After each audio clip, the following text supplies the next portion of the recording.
Сегодня мы познакомим вас с некоторыми фактами биографии и творчества выдающего казахского педагога-просветителя, общественного деятеля, писателя, одного из основоположников казахской письменности Ибрая Алтынсарина, которому в 2021 году исполнилось бы 180 лет со дня его рождения.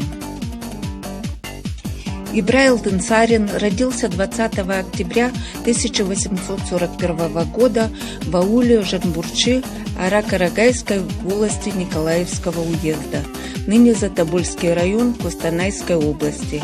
Он принадлежал к знаменитому роду Кипчак. Отец его, Алтынсары Балгожин, умер, когда Ибраю не исполнилось и 4 лет. Мальчик воспитывался в доме своего деда, известного бия Балгожи Жанбурчина. Балгожа был в то время один из самых авторитетных биев во всей Средней Орде и пользовался большим влиянием среди господствующей верхушки казахского общества. В 1850 году, когда Ибраю исполнилось 9 лет, в Оренбурге, в административном центре Торгайской области, открылась первая особая школа для казахских детей, куда Балгожа отдал своего внука. Одаренный, живой и прилежный, он же с первых дней школьной жизни резко выделялся среди своих сверстников. Преподаватели сразу обратили внимание на одаренного мальчика, который старательно воспринимал все, что они объясняли, глубоко вникая в каждый изучаемый предмет. Ибрай быстро и хорошо владел русским языком, изучению которого обращалось особое внимание. В 1857 году Ибрай Алтынсарин окончил школу и как лучший ученик получил похвальный отзыв. При распределении он был оставлен переводчиком канцелярии Оренбургской губернии.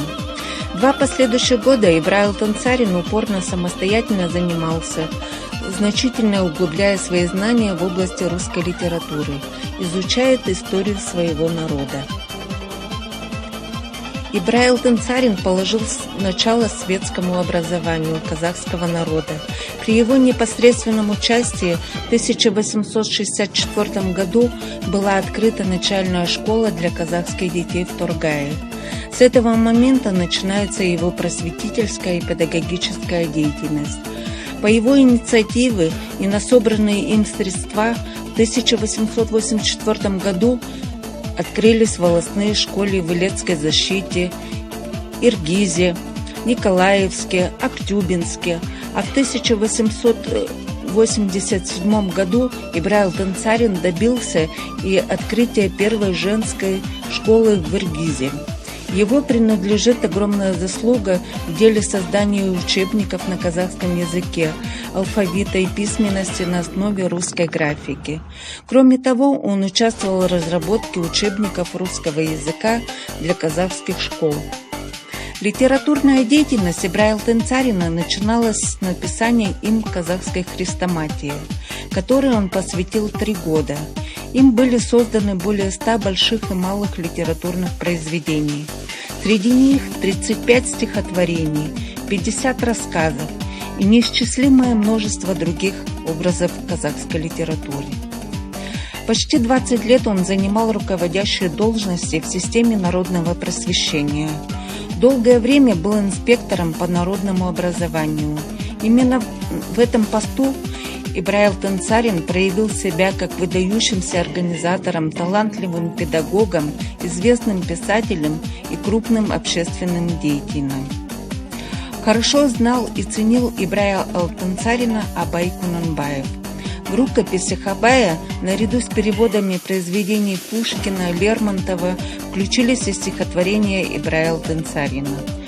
Его стихотворения и рассказы по языку и содержанию глубоко народны.